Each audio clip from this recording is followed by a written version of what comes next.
নমস্কার বন্ধুরা, কিভাবে বিস্কুট পিঠা বানাতে হয় দেখুন আপনারা। আমি সুজি 1 কাপ নিয়েছি, ডিম একটা নিয়েছি, 1 কাপ গুঁড়া দুধ, 1 কাপ ময়দা, 1 কাপ চিনি, বেকিং পাউডার আর তেল এই দিয়ে এখন দিতে হবে।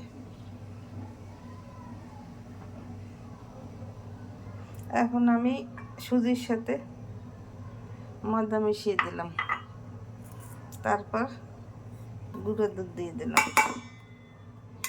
তারপর চিনি দিয়ে দিলাম,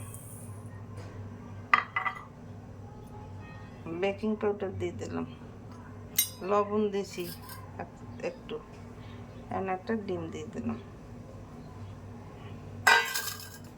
এখন 1 টেবিল চামচ তেল দিয়ে দেব।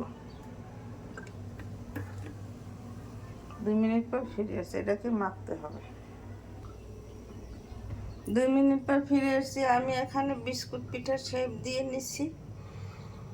এটাকে ছেনে বিস্কুট পিঠার শেপ দিয়ে নিচ্ছি। এখন কড়াই দিয়ে দিয়েছি, কড়াইতে তেল দিয়ে দিয়েছি। এখন পিঠাগুলো দিয়ে দেব।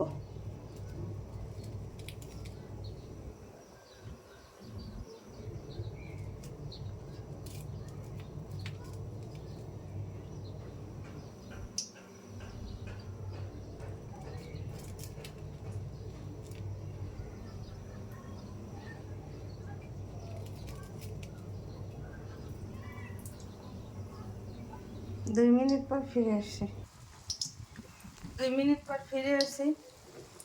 আমার পিঠা তেলে দিয়ে ভাজা হয়ে গেছে প্রায়। আমি এখন ফিরিয়ে দিচ্ছি।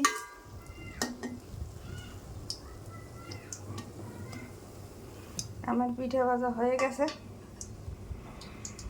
এইভাবে আপনারা ঘরে তৈরি করে বিস্কুট পিঠা বানিয়ে খেতে পারেন। খেয়ে দেখবেন, খেতে অনেক সুস্বাদু লাগবে।